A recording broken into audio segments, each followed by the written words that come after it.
Everyone's talking about AI, but behind the noise lies the real question. How do people keep up without burning out? The world we live in and how the changes are happening at a rapid pace, the most rapid ever. It is impacting everybody, right? There is that sense of, I need to do more, I need to achieve more, is this enough? All of these questions add a lot of pressure on people. If one becomes more AI literate, I'm talking about the non-tech folks as well, is that they can use some of these tools to reduce some of those day-to-day routine work so that they get actually more time to think on the larger and more important things.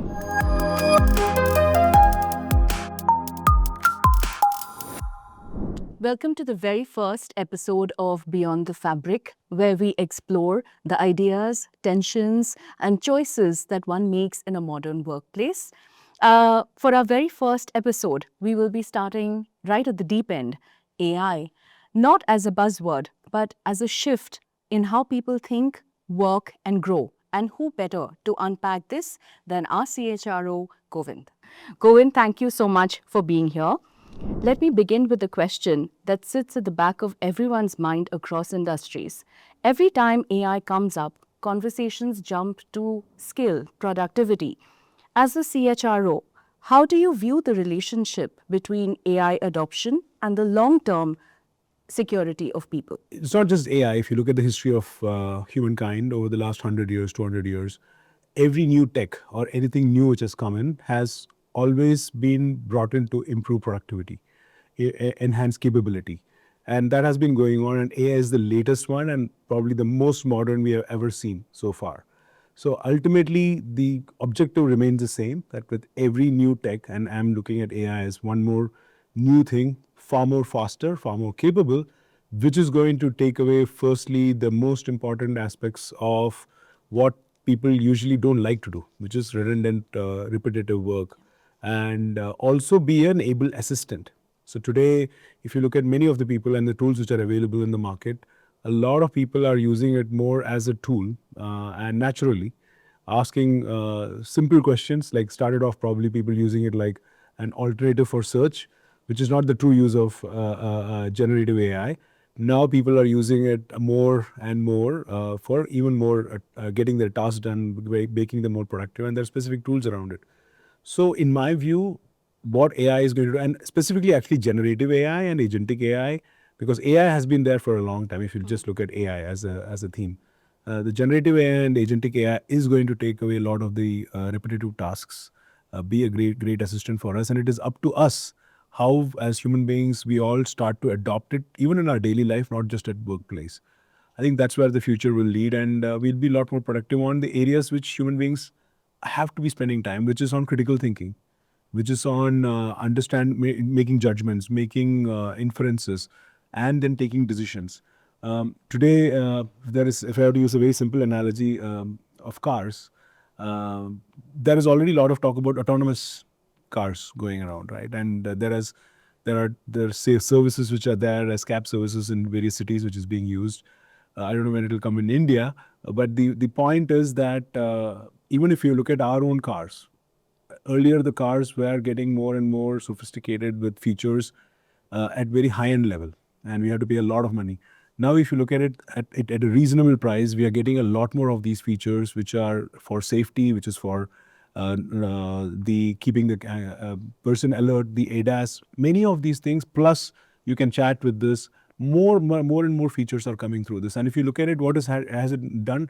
As a driver, you can focus on driving experience and get many of the things out of the way.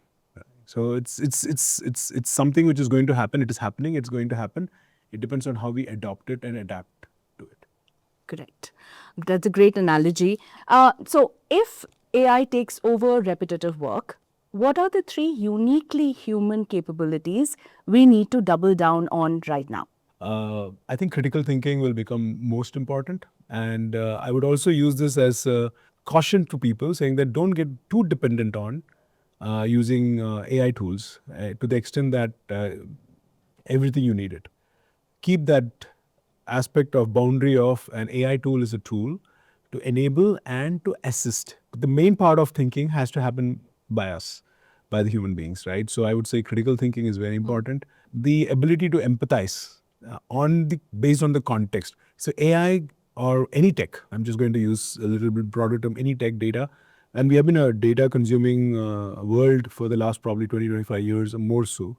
I think ability to empathize with context, and AI is going to crunch all of the data and give you in various inferences. You are able to probably ask more questions at greater frequency, and it is able to throw more, again, data back or summaries back to us. But our ability to understand the context, understand the true user, in our case for Myntra, it's like, do we really understand our consumers well enough with all the data we have? How are we looking at that? And we have that ability to get the data, but empathy becomes very important to try and put ourselves, so going and interacting with them, understanding the true context about things and dealing with it. Third, I wanted to say is creativity, but I would just ask you this question. In terms of creativity, I know there are a lot of tools that are like movies being made now with art being made by, there are influencers who are only AI. Having said that, what do you think about in the aspect of creativity? How much is it getting challenged? No, I think that's very valuable insight, Govind. And I think ultimately it is the human original thinking and how you would harness AI to really get to exceptional work. That is the result that you would want. Govind, you once joked that there's the kind of work that you could happily offload to your AI co-pilot. Could you give an example? I can give many parts of the work to a co-pilot. I think one of the common examples all of us would have is how can we make image-driven storytelling, nice PowerPoint slides Oh, or yes. slides, right? If that can be done in a much shorter time and give us guidance, that'll be fantastic. Otherwise, it's such a the usage of time on building PPTs can be better utilized elsewhere. So I think that is one. Other one I would also say is that the amount of data crunching, which we all have to end up doing. First, crunch the data, get the inferences, and then it magically puts itself into a slide. Absolutely. And you can take decisions faster that way. Post that. It's about getting the right storytelling. Yes. But the amount of time we do from one format to another format to another format, and to get the story, I think we can end up more times thinking about how to tell the story, how to get the Yes. And the or solutions. reached, and the solutions around it. Instead of it, a lot of time is spent on the creation of that the tool which is going to tell the story. So I think that will be.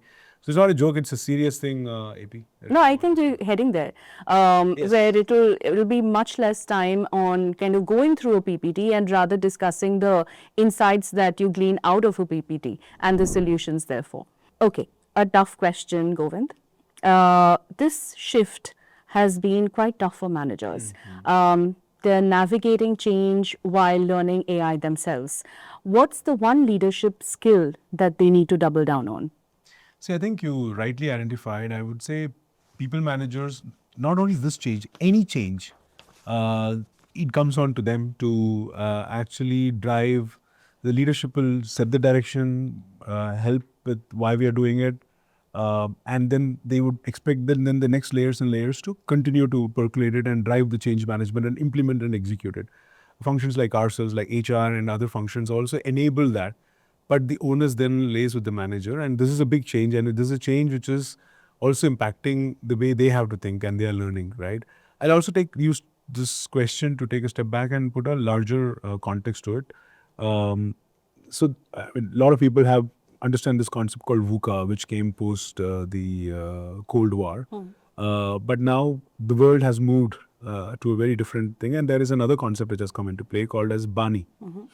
And this came up in 2018. A futurist named James Cashew had come up with this, and when I read about it, I also thought it makes a lot of sense and relevance to what we are. So B, it's an acronym, and B stands for brittle. The world we live in is very brittle. It looks strong at the top layer, but one small tap and it can break, and then everything seems to like fall apart. And you can see that happen in general and also geopolitical situations. It's very, very difficult to understand. There's nothing which is solid per se for a long time. It's brittle. And there is also anxiety. So A stands for anxious. It's a very anxious world. We seem to have the largest number of, the most amount of information at our hand, connectivity, but it has also brought in a lot of anxiety amongst people about many things. and that's BA, and then N is nonlinear. Can you is the sequence of events linear? It has become a lot more. You can't figure out the causality. It's not necessarily non-linear. It jumps, or it can take a different trajectory. There is so explainability becomes very tough and incomprehensible at the end of it. So again, you are not able to comprehend causality, correlation, and many other things. It becomes like, oh, I can't fully understand. So if you look at this as a BANI, as a world which we live in, right? And think about it, many years back, the leaders were expected, the managers were expected to know all the answers. And that's why you're a leader, that's why you're a manager, that's why you're sending the direction. Today, even if they want to, they don't have all those answers. We have to discover together a point of view and then take a bit on it and move forward. Right? And since we are in e-commerce, we also understand that we do this. I mean, you do it in your job, I do it in our job. Collectively, we do this in Myntra. So in a BANI world, the role of manager becomes even more tougher. But ultimately, there are certain things, certain principles which stay true in all of this as well. Like the role of a manager as a coach, right? And what does that mean? Uh, the role of a coach is to not provide answers, because in this case the coach also may not know the answers. It is to have this dialogue with the team, help them come together with the change process, ask the questions, tough questions, uncomfortable questions with each other, and directionally help guide the team members to find the answers and then guide them through that path. In this process, the manager also learns. Yep. And all collectively as a team will say, okay, this is the problem statement. Let us work together on this to find how we come through this. So this is from a very business perspective. And at a personal level, I think we can talk about it later, but it's an important aspect of psychological safety. Yeah. And that will come into play in all of these aspects. So yeah, the role of manager is not easy. The role of leader is not easy. It's only getting tough in a BANI world. But sticking to the fundamentals, be a coach, work through the problem, work asking the right questions. I think prompt engineering, which is big for AI, you ask the right questions, you get better output. Similarly, in real life, I think if you ask the right questions and go directionally and coach through the way, we will find answers together. That's very sage advice. I think this was the first year of disruption that a lot of managers had to kind of navigate through. It's incredible to think that we have arrived in the age of AI, that we're part of this momentous change. And I think people realize that. And like you rightly said, learning and evolving together is the correct path forward. So, Govind, how do we build psychological safety for people to experiment, fail, try again, especially with new tech like AI? I think it's a very, very important question, even more now. I think experimentation is the only thing which has actually led to multiple inventions throughout the history of humankind. And with AI also, it's not any different, right? But the question is about how do we create that environment in office? How do we in corporate world? If you in sports and in science, in R&D, actually it happens naturally. They build on it, right? Taking a leaf out of that, if you really look at it in our corporate world, this is what we also do in Myntra. You also know about this, right? Is that we think about this theme. We need to understand how to solve for it. We have multiple consumers who have different needs. We want to bring something new to them. How do we do this? There is always a target. There is also those pressures around it. There is a cost pressure around it. But creating that safe environment, which what we try the most is that failing is fine. The most important aspect is what do we learn from it? So how are we looking at that whole experiment or that initiative? And I wouldn't call us as doing experiments. We actually take an initiative. We take a bet. We take a risk. We go out and say, okay, let's do this, and maybe in one city or maybe in this cohort of customers or this cohort of sellers, and we see how it plays out. And then we learn a lot from it. And once you learn from it, maybe that particular thing did not give the results which we wanted, but there is a reason. And once we learn that, then we have iterated. We have done that. I mean, when you think about how we have done it in forward, Yeah. the number of times you iterated to get and have you still got it right? Consumer needs are evolving, so we are also evolving with that. Now we are doing that same thing with M now, and even in our core platform. Having said that, right, or in beauty, every single place we are constantly doing these things of taking bets, taking a little bit different from what we are doing, and see how it works, learn from it. And that space is what we are providing. So nobody's penalized for it. The people are actually rewarded for it and encouraged for it and saying that, okay, what did you learn? And how are we going to now use this in the next iteration of what we are doing? And that has constantly helped. And I would say this is an underlying principle. And this principle, whether it is AI or something else tomorrow, it will go always. So it's the kind of culture we have built in the company, and that we need to continue to be conscious about it and stay on it. It's actually incredible because that encourages experimentation and original thinking. So a safe space for experimentation. It actually should be the mantra for Myntra. Yes. See, actually, one thing which I want to also add, right, with these things, there is so much of dependence on data and psychological safe place also. When you're trying something new, you may not get actually enough signals to say whether even you're on the right track or not. You have to do it and let it play out and then build your hypothesis and do that. So I think with so much data around, I mean, the culture of trying and the mantra which you said, we have been doing it and we need to continue to do that. And that space we have been providing. Absolutely. So the next question, Govind, would be to directly speak to the listener. Okay. If you had to give just one learning habit to build this month, what would it be? Okay, listener, this I've always said this, and I will say this to a listener. So please listen.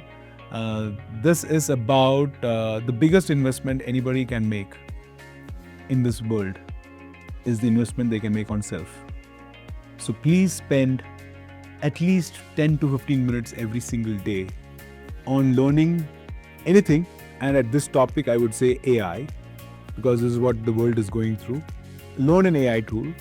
Learn what agentic AI is, or understand the subject very well. But spend 15 minutes every single day. Or I would request you to start with like habit formation for a month, and then continue to do that. I would also recommend that you go and take a look at the video of Masayoshi Son, the founder of SoftBank. Just do the search at Masayoshi Son 5 minutes, and you will find his small video which will talk about how he in fact built SoftBank using this same technique.